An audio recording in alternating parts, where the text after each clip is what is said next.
So this final session is a product of, I think, the journalistic challenge that James and I have been talking a lot about, which is how do you report on this technology or these technologies, specifically because, as I think we've seen in the sessions leading up to this, not least in the references to quantum advantage versus quantum relevance versus quantum supremacy.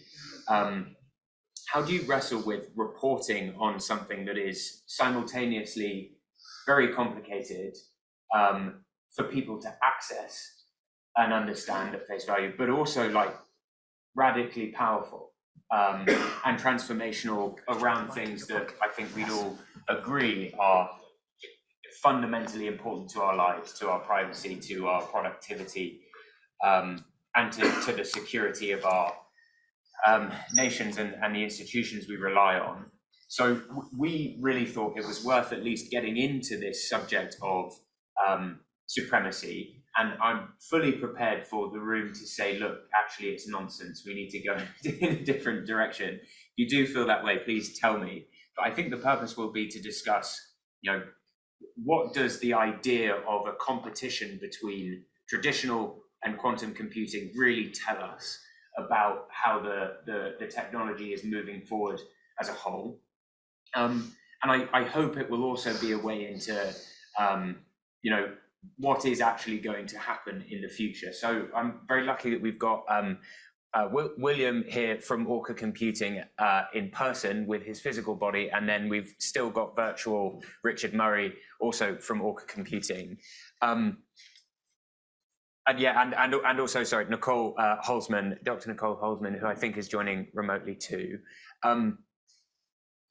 You're head of machine learning, yes, at Orca, and I think if we could start with something that hopefully won't be too kind of nitty gritty, but if you look at the things that traditional computers can do well and can accelerate, and you look at the things that quantum systems can do well and can accelerate, my sense is at the moment that first domain is much, much, much bigger than the second, but also that is changing. Is that basically what we're talking about when we use the phrase quantum supremacy? So I think it is. I think there's a really useful distinction to be made between long-term quantum computers, those that will be available in 5, 10 or more years, and those that we have now. So if we start with those long-term quantum computers, they're the ones that I think a lot of quantum algorithms have been developed for. And those are computers that will be able to run quite a certain number of tasks a lot faster than classical computers. And there are a certain number of problems for which we know that we can get to a significant advantage. For example, the factoring algorithm. A lot of the simulations in quantum physics also will run on those computers. The problem is that those are really hard to make. To be able to run a lot of those algorithms, you're going to need thousands of qubits, except a lot of those qubits are going to have certain probabilities of errors that you're going to need to correct, and the way that you correct for those errors is by adding additional qubits to detect and correct them. So we're going from thousands of qubits to maybe millions of qubits. But those types of computers really are the holy grail of quantum computing. That's where you'll be able to run all of those algorithms a lot faster than with classical computers. So that's really is where you get an unambiguous quantum advantage or quantum supremacy. Okay. That's really broad and applicable to a lot of fields.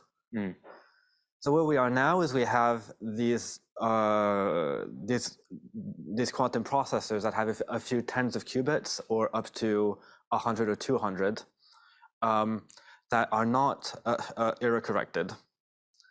Now that's already quite a lot, because if you can think of a processor that has, say, 50 qubits, that has kind of an information capacity of 2 to the power 50, which is huge. I think Ilias had that example about the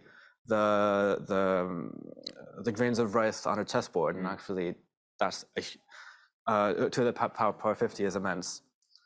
So those already are processors that have quite a bit of processing power, but you're still limited to just a few tens of qubits that will often just flip on their own and yield errors. So the question is, what can you do with these devices that are really small, give you the wrong answer most of the time, but still have this theoretical processing power, which is really immense. And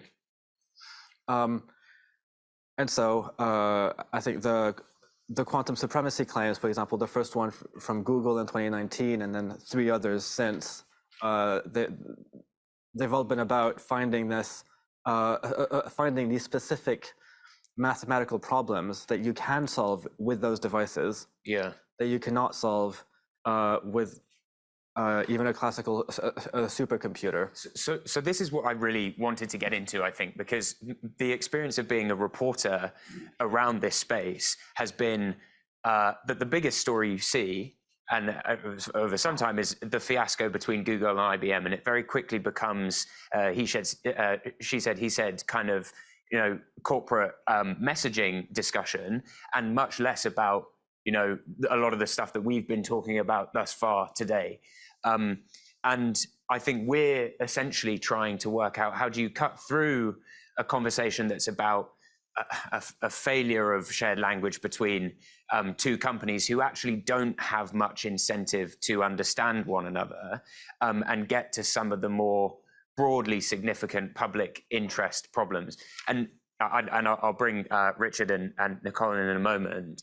It feels like what you're saying is that there really actually isn't enough clarity on the type of measurement we should be doing of a particular quantum system versus another quantum system versus another, to talk about quantum supremacy or relevance or advantage. It is, or am I hearing that wrong?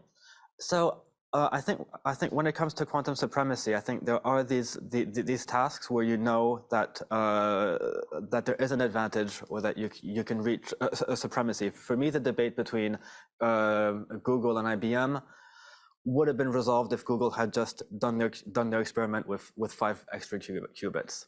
The thing is, Google reached what they considered to be the exact threshold. IBM thought the threshold was maybe 3 qubits higher. But we're talking about an experiment with 50 qubits versus 55 qubits. And I think since then, things are a lot less ambiguous. So I think now we can definitely say that we are in that quantum supremacy regime. Okay.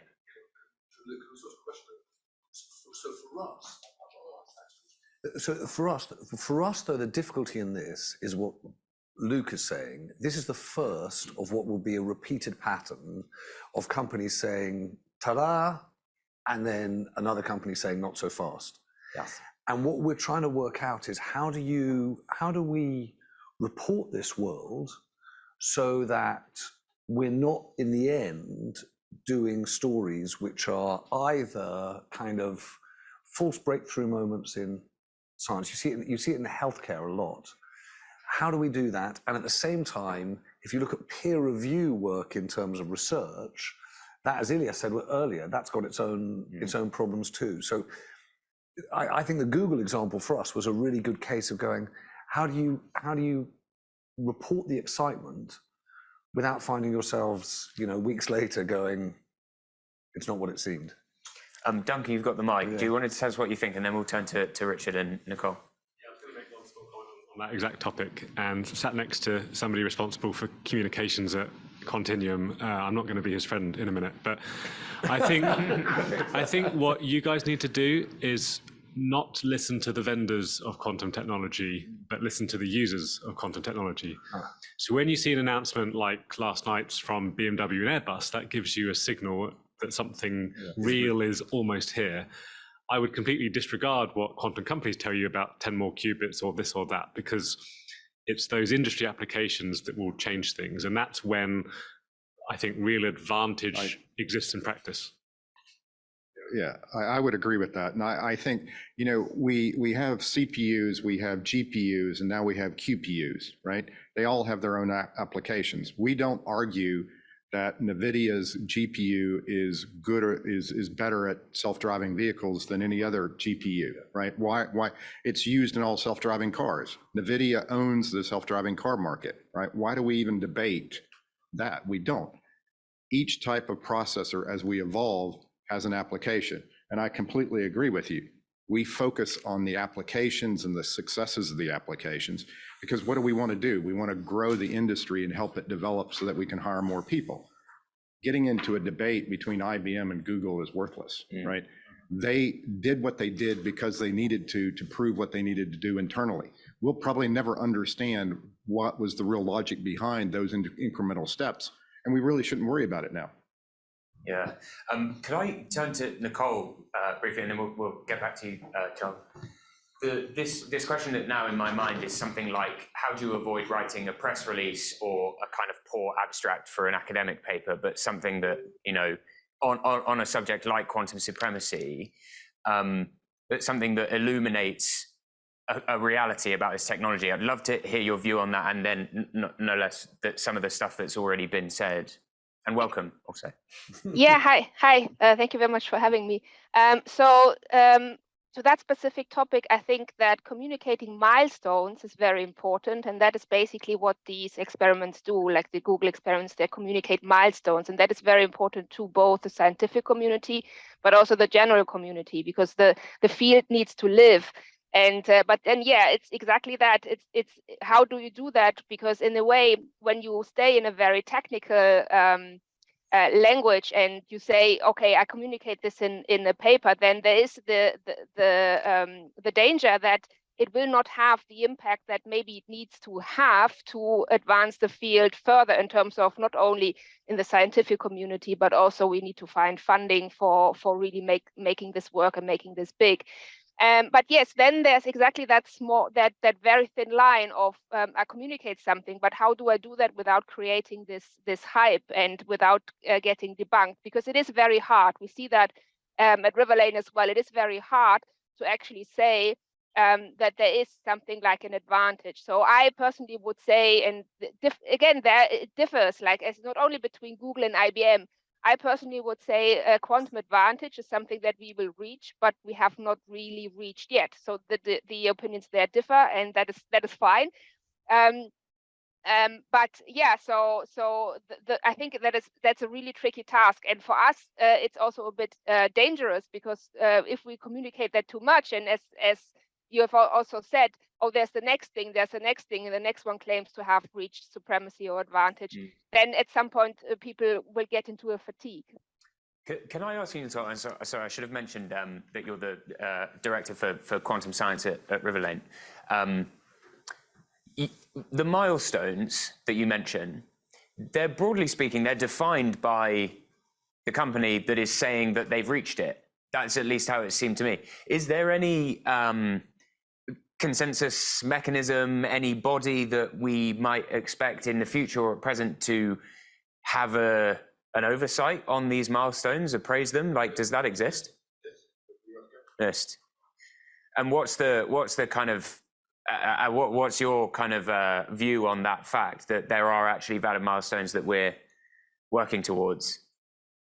I think such an institution basically does not exist. I've heard these discussions in the past before. There have been discussions like that to basically define what that actually means. But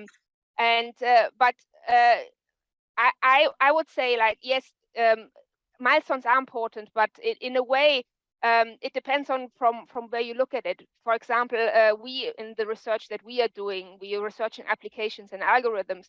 For us, these kind of milestones are not too important if we speak about our work, because we look from this at a different angle. We look from this not at the quantum advantage point of view, but from the quantum benefit point of view. So we really need to find something that would, in the end, benefit industry, for example. So yeah, I think the audience is there that differs quite a lot in terms of what you communicate. Yeah.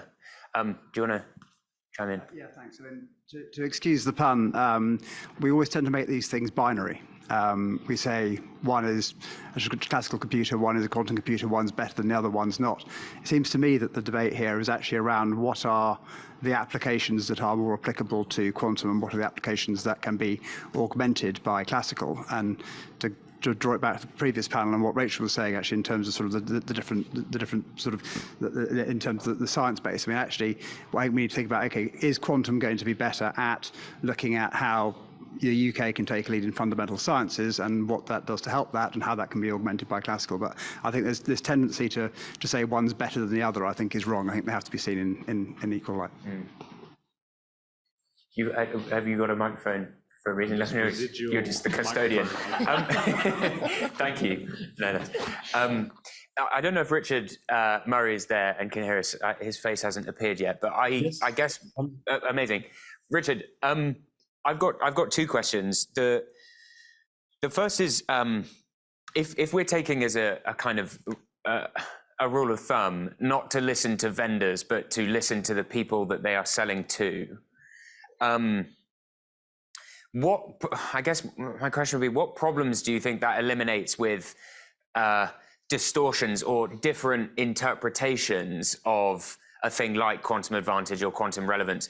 Do the people at the other end of the sale, do they typically know enough to tell us, what's actually happening?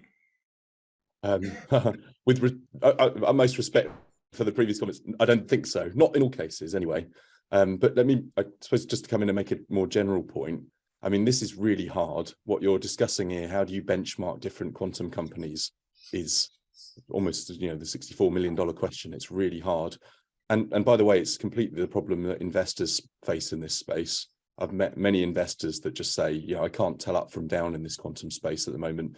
Every vendor or even user tells me they've got the magic bullet to solve everything they're going to do. And then you go to the next person, they tell you, well, actually, that person's not telling anything true.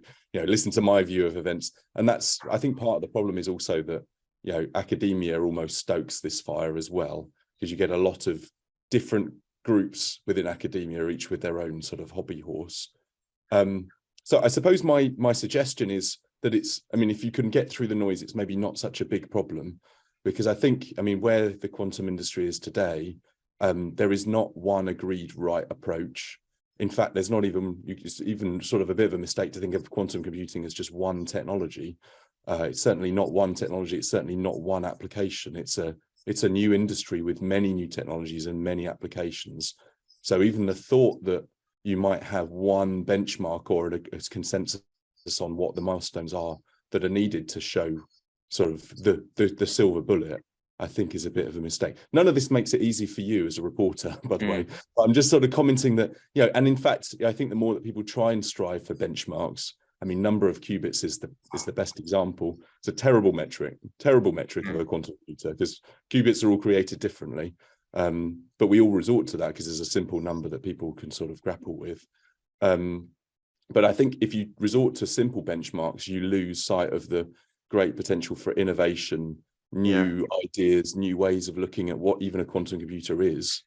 So anyway, I'm rambling on a lot. I would suggest, my personal suggestion is to look for sort of independent authorities in this space. So don't listen to me. I also don't listen to users, because I don't think they universally know as much as they need to. They're sort of, but there are, for example, people in government, in particular, people in government who have large quantum portfolios. They are not wedded to any one technology, and they have sight of lots of things happening.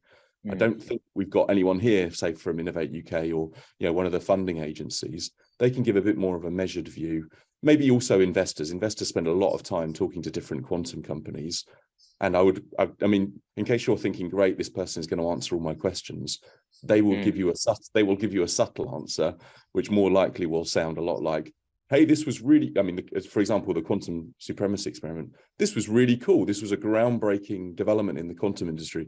Is it the silver bullet? Well, it depends. Depends who you listen to, depends what technology you're pursuing. But at least that they'll tell you what is sort of not relevant when you're considering the progression of quantum and what's relevant. But I mean, I'll end with the point that I don't think it's easy.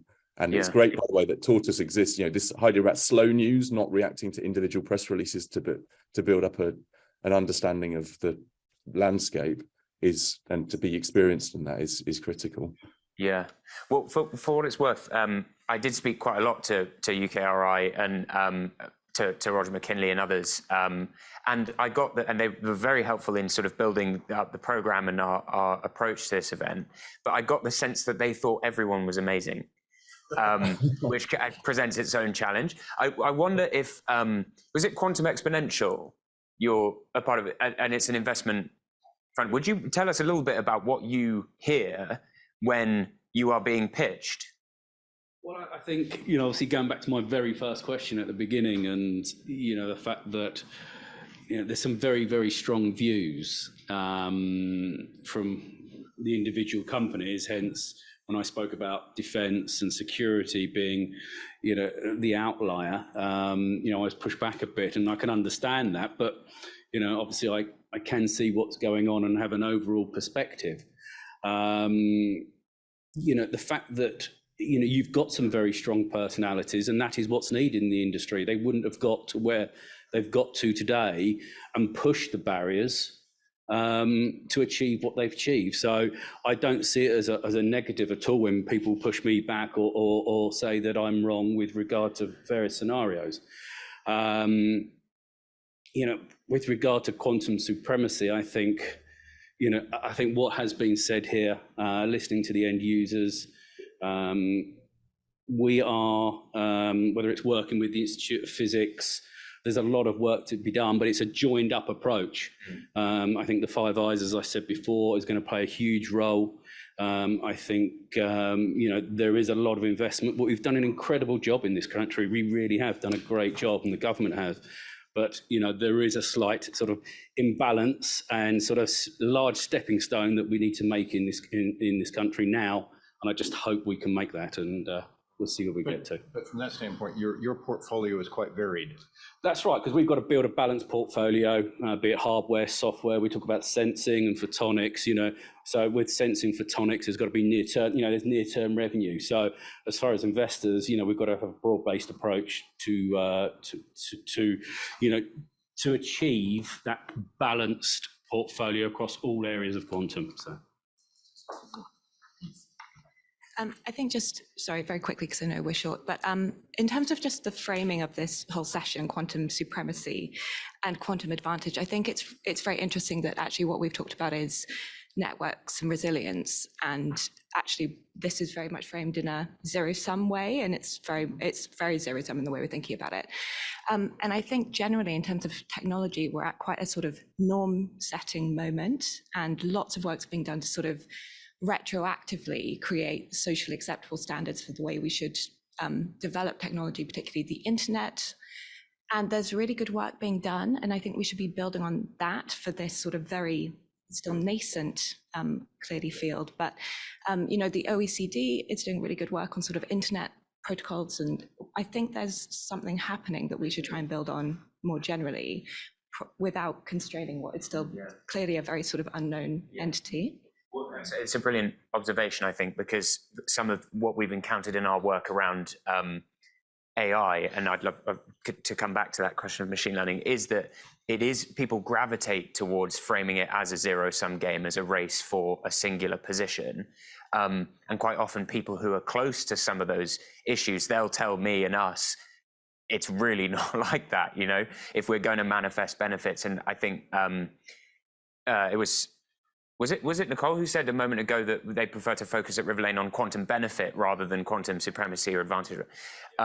That's a critical point. And the norm-setting moment as well as a phrase, I think that's kind of what all of this has been about, because if we as Tortoise and as journalists and more broadly are not setting our norms for reporting about this technology as something that includes responsibility, then I think we've made a fundamental mistake.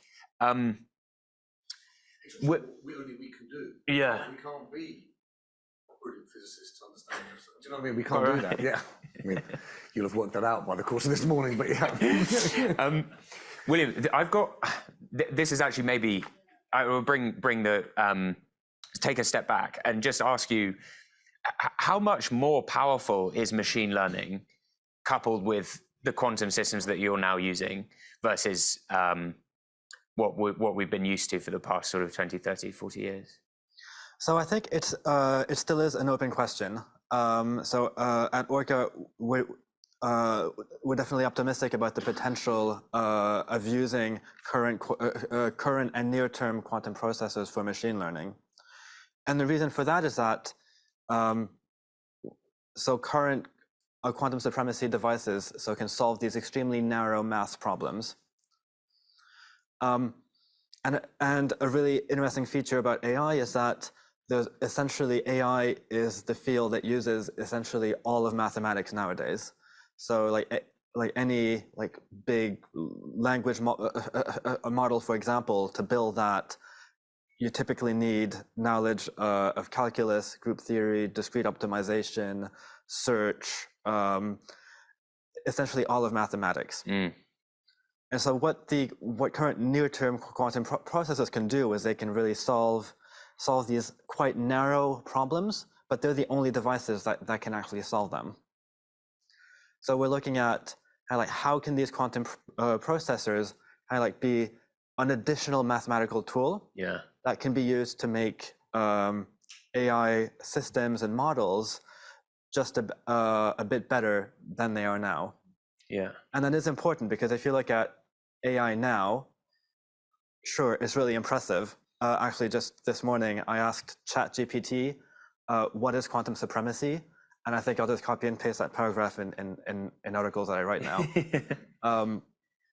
So my colleague Alexei did the same, asking it to write a Christmas carol about technology that I think we'll just publish next week. Is that okay?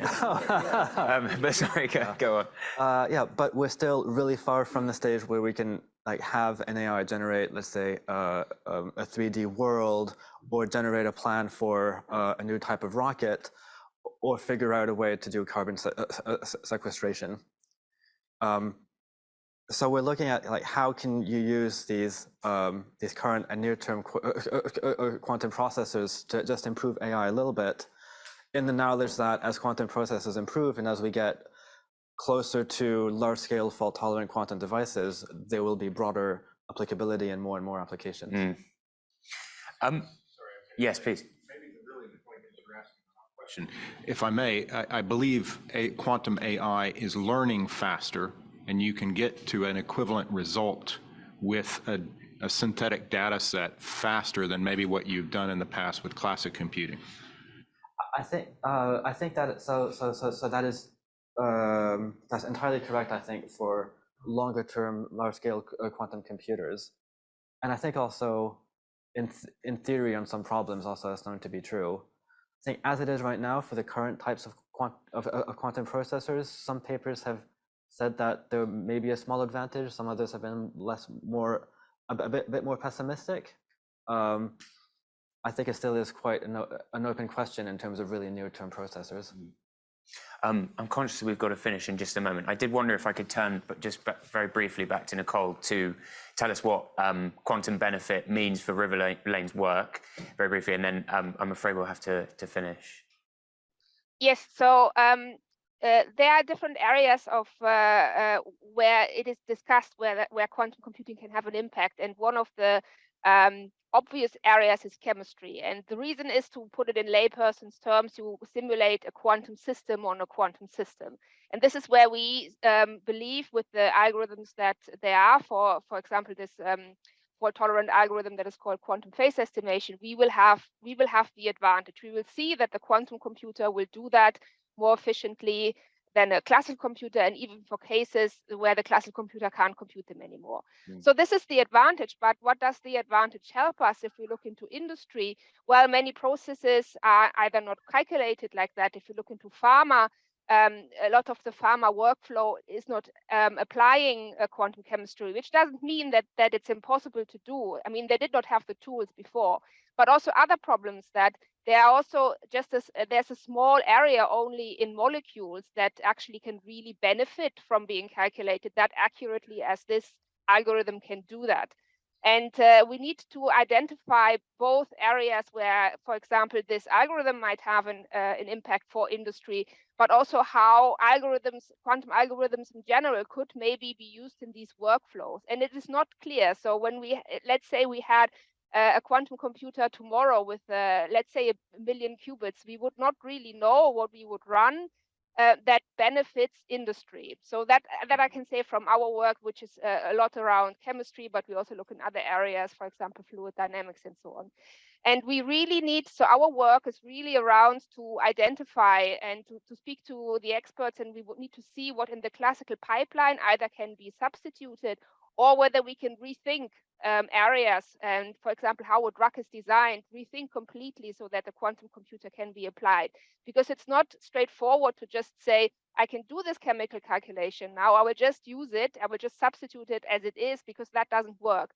And there's a lot of work that has to be done in this area to find out. We have some time because the hardware is not ready yet to run these. So there's not a big problem at the moment, but there's a lot of research that has to go into that to identify this benefit.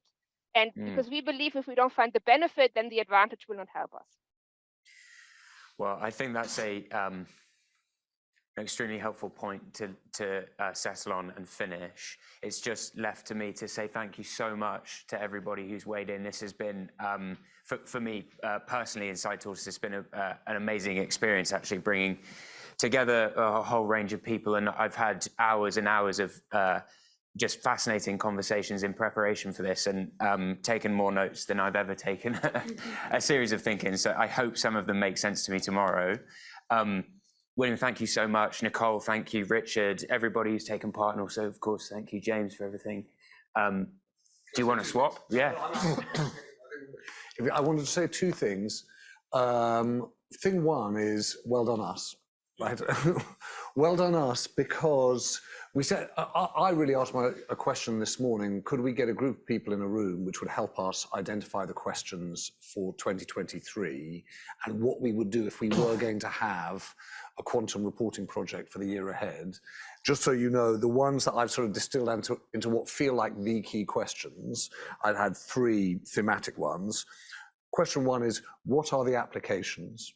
How do they break down between businesses buying into quantum, private sector, national security and intelligence, and that cyber world, and then the public impact point you made, how does this begin to impact public? So what are the applications, question 1. Question 2, what is the talent telling us? So who is it? Where is it? What does that suggest is coming next?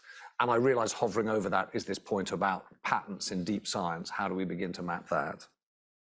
And the third question is, who writes the rules? The question of, and the reason I jumped in on Luke's point about responsibility is it does feel as though there is a place for a news organization, a media organization that sits between politics and public and science and capital to try and understand how this thing develops and what the impact is.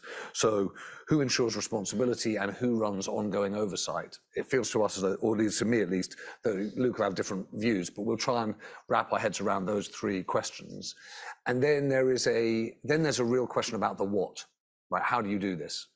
And I was trying to draw a sort of diagram that on one end has Tony Stark, right, which is possibly not entirely true, but very interesting, right?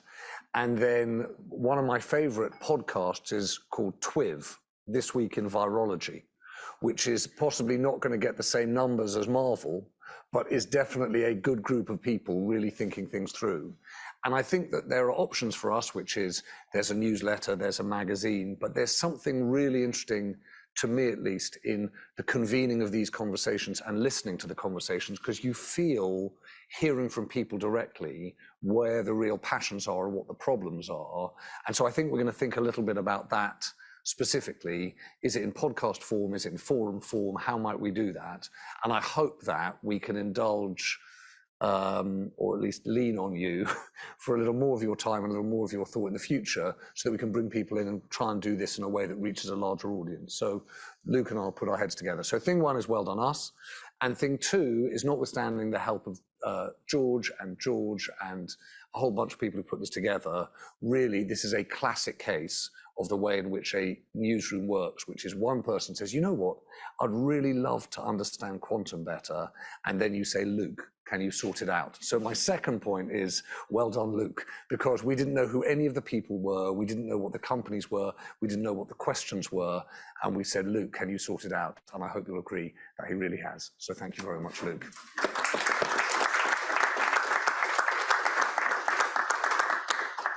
I think in a very unjournalistic way, we're giving you a very light lunch. Is that the idea? Something to eat? Yeah. George, do you want to? Excellent. Okay, lovely. Thank you, George. Do Please stick around yeah. and chat. If you need to get away, do. Thank you for your time, everyone.